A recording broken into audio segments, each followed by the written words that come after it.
VOA This Morning.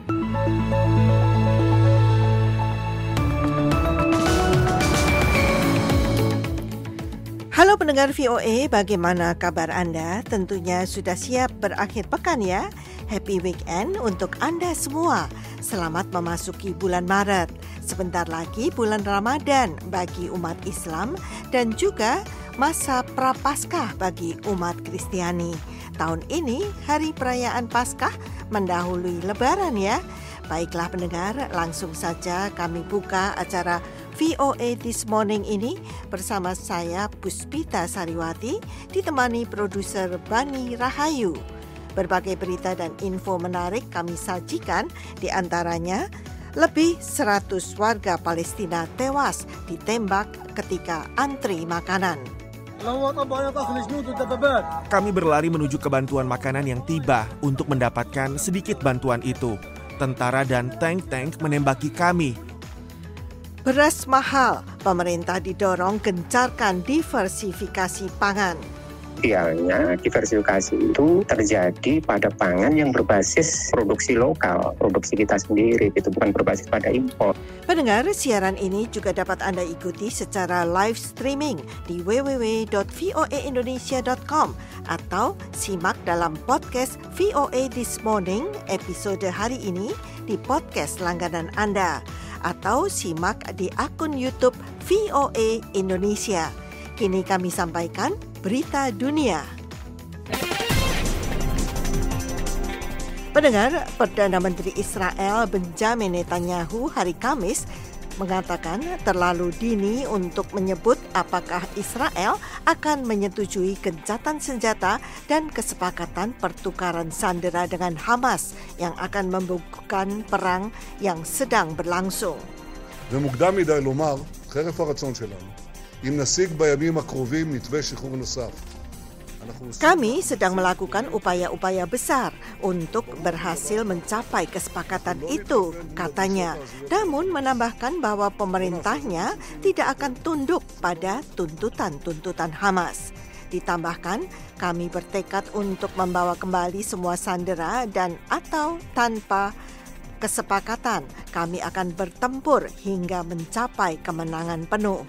Para perunding dari Amerika, Mesir dan Qatar telah mengupayakan sebuah kesepakatan kerangka kerja di mana Hamas akan membebaskan beberapa dari puluhan sandera yang mereka tahan dengan imbalan pembebasan tahanan Palestina dan penghentian pertempuran selama 6 minggu. Selama jeda sementara itu, negosiasi akan berlanjut untuk pembebasan sandera yang tersisa. Ketua DPR Amerika Mike Johnson dalam konferensi pers mingguan dengan para pemimpin Partai Republik di DPR mengecam Presiden Joe Biden tentang perlunya mereformasi kebijakan perbatasan AS-Meksiko. Kebijakan itu diperlukan ketika AS harus menyiapkan langkah-langkah untuk mendanai pemerintah. If we're going to take care of America's needs first, that means two things. It means securing the border. I would repeat it 10 times for emphasis, but you understand what we're saying here. Kami mencatat 64 tindakan khusus yang dimulai sejak Biden menjabat tentang kepres dan perintah lembaga serta tindakan yang membuka lebar perbatasan sehingga menciptakan kekacauan ini. Semua warga Amerika mengetahuinya. Semua tahu bahwa Presiden berwenang untuk melakukan sesuatu dan saya tidak mengerti mengapa ia tidak melakukannya, ujarnya. Johnson menyoroti bahwa DPR secara aktif mempertimbangkan opsi bantuan luar negeri sehari setelah para pemimpin Kongres mengumumkan mereka telah mencapai kesepakatan sementara untuk mencegah penutupan pemerintah beberapa hari sebelum tenggat waktu akhir minggu yang berisiko menutup beberapa operasi federal. DPR secara aktif mempertimbangkan opsi-opsi ke depan. Kongres untuk sementara akan mendanai satu lembaga federal hingga 8 Maret dan satu lagi hingga 22 Maret.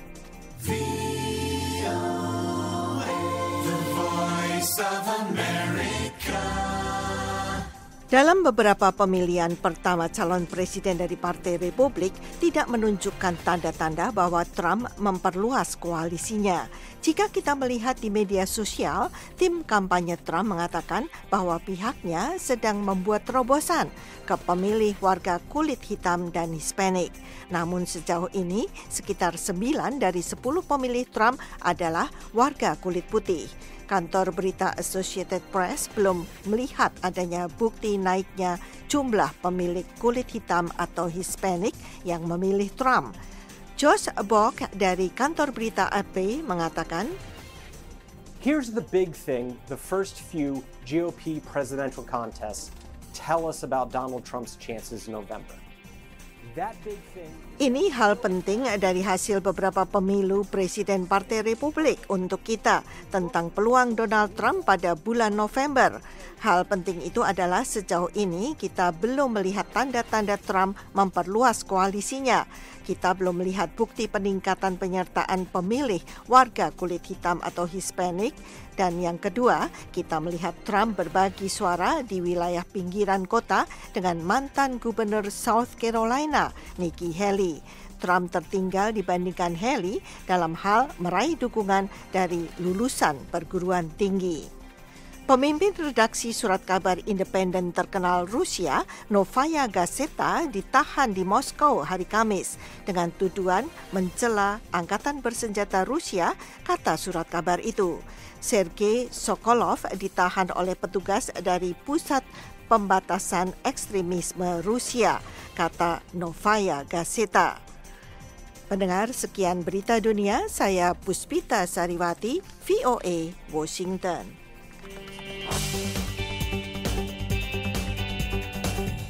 Israel membantah telah menembaki warga Palestina yang antri bantuan makanan di Gaza, menewaskan lebih dari 100 orang. Presiden Amerika Joe Biden dan Kepala USAID Samantha Power masih mengkaji penyebab insiden yang membuat jumlah korban tewas di Gaza sejak perang berkecamuk menjadi lebih dari 30.000 orang. Berikut laporannya. Kami berlari menuju ke bantuan makanan yang tiba untuk mendapatkan sedikit bantuan itu. Tentara dan tank-tank menembaki kami. Orang-orang di bagian depan dan belakang tertembak. Sebagian tertembak di tangan, ada yang di kaki. Kami tinggalkan makanan dan bantuan itu. Kami lari. Setiap hari orang ditembaki. Sepertinya jadi kami harus kehilangan nyawa untuk mendapatkan makanan. Bantuan ini bohong. Kami tidak perlu makanan. Itulah Anwar Helewa, seorang warga Palestina yang ikut berlari dan berdesak-desakan untuk mendapatkan bantuan makanan dari truk-truk yang tiba di Gaza. Ia menceritakan kepada kantor berita Associated Press insiden yang terjadi Kamis pagi. Hal senada disampaikan Naima Abu Sultan, ibu seorang anak yang luka. Mereka teroris, bukan kami. Mereka perlu memikirkan Tuhan ketika berurusan dengan kami dan anak-anak kami, ujar Naima. Anak-anak kami datang ke sini untuk mendapatkan sekantong tepung untuk memberi makan keluarga kami. Tapi mereka menabrak anak-anak kami dan menembaknya. Mereka mengirimkan bantuan pada kami agar orang-orang Yahudi dapat menembaki anak-anak kami, tambah Naima. Sedikitnya 104 orang tewas dan 760 lainnya luka-luka dalam insiden yang terjadi ketika truk-truk yang membawa bahan makanan berhasil mencapai bagian utara Gaza. Ini merupakan pengiriman bantuan besar pertama ke daerah itu dalam 1 bulan terakhir. Namun juru bicara militer Israel Daniel Hagari membantah laporan bahwa pasukannya menembaki kerumunan besar warga Palestina yang berebut mendapatkan bahan makanan dari konvoi bantuan itu. The tanks that were there to secure the convoy. Tank-tank yang berada di sana bertujuan untuk mengamankan konvoi. Mereka melihat warga Gaza terinjak-injak dan dengan hati-hati mencoba membubarkan massa dengan beberapa tembakan peringatan. Ketika ratusan orang menjadi ribuan dan keadaan menjadi tidak terkendali, komandan tank memutuskan untuk mundur demi menghindari bahaya bagi ribuan warga Gaza yang ada di sana. Tentara Israel bahkan merilis rekaman kerumunan massa yang mengepung truk-truk bantuan di bagian utara Gaza. Dalam sebuah pernyataan, pasukan pertahanan Israel IDF mengatakan kerumunan warga Palestina justru menyerang truk-truk itu dan akibatnya puluhan orang tewas akibat berdesak-desakan dan terinjak-injak. Namun secara terpisah, sejumlah saksi mata dengan konsisten mengatakan bahwa pasukan Israel lah yang menembaki kerumunan warga Palestina yang sedang berebut bantuan makanan. Pejabat urusan kesehatan Palestina mengatakan insiden terbaru ini membuat jumlah korban tewas sejak berkecamuknya perang Israel-Hamas 7 Oktober lalu menjadi lebih dari 30.000 orang. Negara-negara Arab dengan cepat mengecam aksi kekerasan itu. Presiden Amerika Joe Biden menyampaikan keprihatinannya dan mengatakan hal itu akan menambah kesulitan dalam menegosiasikan gencatan senjata dalam konflik yang telah berlangsung hampir 5 bulan ini. Kementerian Kesehatan Palestina menggambarkan peristiwa yang terjadi hari Kamis itu sebagai sebuah pembantaian.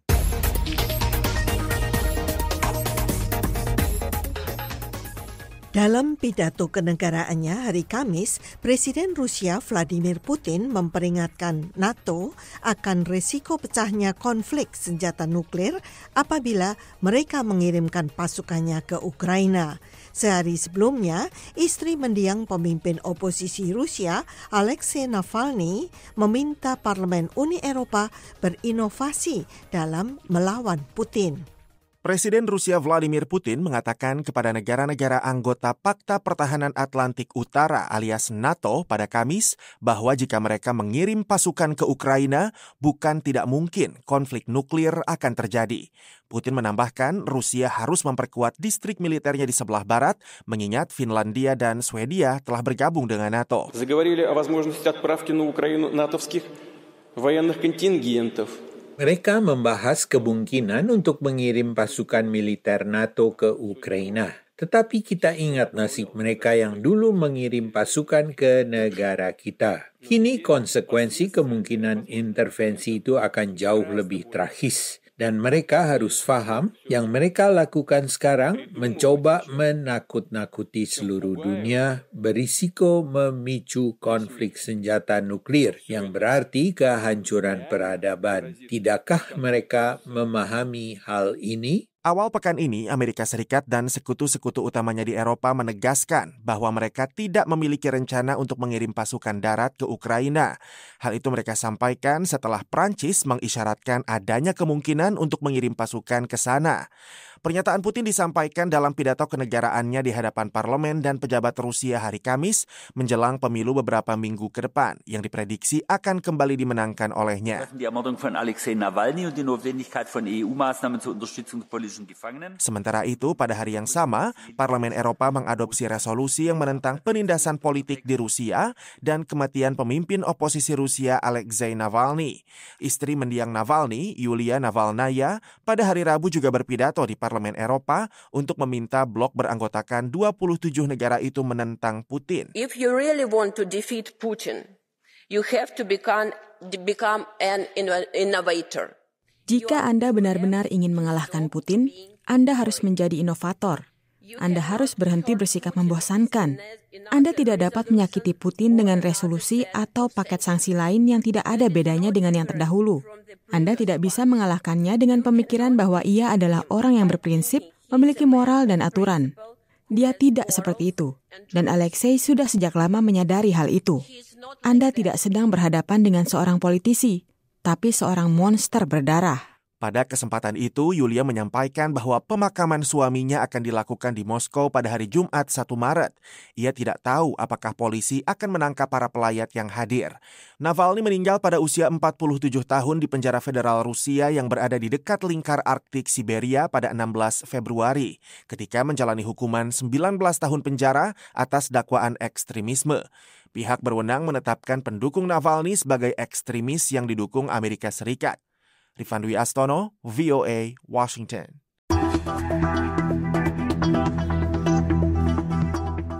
Pendengar, sejumlah pakar berpendapat pemerintah harus serius dalam melakukan diversifikasi pangan agar Indonesia tidak terlalu bergantung pada komoditas beras. Reporter VOA Gita Intan melaporkannya dari Jakarta. Diversifikasi pangan kembali digaungkan oleh berbagai pihak ketika harga beras melambung tinggi pada akhir-akhir ini. Sejumlah pejabat daerah bahkan kerap meminta masyarakat untuk mengkonsumsi komoditas pangan selain beras seperti singkong. Pengamat pangan Hudori mengatakan, sebenarnya pemerintah sudah mulai melakukan program diversifikasi pangan sejak tahun 1960-an. Namun, katanya, program ini cenderung tidak serius dan salah kaprah. Sehingga yang terjadi adalah program tersebut gagal dan Indonesia memiliki ketergantungan tinggi pada komoditas beras. Ia mencontohkan praktik diversifikasi pangan yang mengandalkan terigu. Aneka pangan berbasis terigu, berbasis gandum. Yang itu impor, itu yang saya sebut salah kaprah. Idealnya diversifikasi itu terjadi pada pangan yang berbasis produksi lokal, produksi kita sendiri, itu bukan berbasis pada impor. Lebih jauh, Hudori memaparkan, sebenarnya banyak komoditas pangan yang bisa menjadi kandidat untuk menggantikan beras. Namun ia menekankan, komoditas tersebut seharusnya memiliki sifat yang menyamai beras sehingga mudah diterima. Menurutnya, beras merupakan komoditas pangan yang mudah didapatkan di mana saja, harganya terjangkau dan mudah disajikan. Agar diversifikasi pangan bisa berjalan dengan baik, Hudori menyarankan pemerintah untuk melakukan riset terlebih dahulu terhadap 1 hingga 3 komoditas pangan yang berpotensi tinggi bisa menggantikan beras. Dengan berbagai sentuhan teknologi dan ahli gizi, ia yakin potensi komoditas pangan berbasis lokal sebenarnya bisa dioptimalkan untuk menggantikan beras. Hudori juga mengatakan bahwa pemerintah bisa bekerja sama dengan pihak swasta untuk mewujudkan program diversifikasi pangan. Ia menilai selama ini pemerintah cenderung menyerahkannya kepada mekanisme pasar. Negara harus mendorong produk lokal ini dengan kebijakan negara. Itu apa misalnya ya? Kalau di industri otomotif itu kan ada yang namanya TKDN, tingkat kandungan dalam negeri ya. Jadi sekian persen bahan baku harus dari dalam negeri. Bisa saja pemerintah mewajibkan industri pengguna tepung terigu itu menggunakan sekian persen tepungnya itu dengan tepung lokal. Senada dengan Hudori, Ahmad Yakub, Dewan Pembina Institut Agroekologi Indonesia atau INAGRI, mengakui bahwa pemerintah sejak dulu mengupayakan diversifikasi pangan, namun kemajuan yang dicapai tidak signifikan. Ahmad pun masih ingat beberapa tahun silam, produsen mie instan terkenal sempat bekerja sama dengan IPB membuat tepung berbahan dasar singkong yang disebut tepung mokaf di Jawa Tengah. Namun karena tidak adanya kestabilan suplai singkong, pembuatan mie instan itu tidak dilanjutkan. Di Jawa Tengah, Kudus, tepung modifikasi dari kasava, singkong. Itu kemudian menjadi mie instan kayak gitu. Tapi kan butuh riset, butuh biaya, butuh mengubah cita rasa lidah masyarakat jangka panjang. Ini siapa yang mau melakukan ini? Ya pemerintah mau nggak mau. Kalau swasta kan dia pasti ada hitung-hitungan bisnisnya ya. Nggak mungkin mau rugi terus. Dari Jakarta, Gita Intan melaporkan untuk VOA Washington.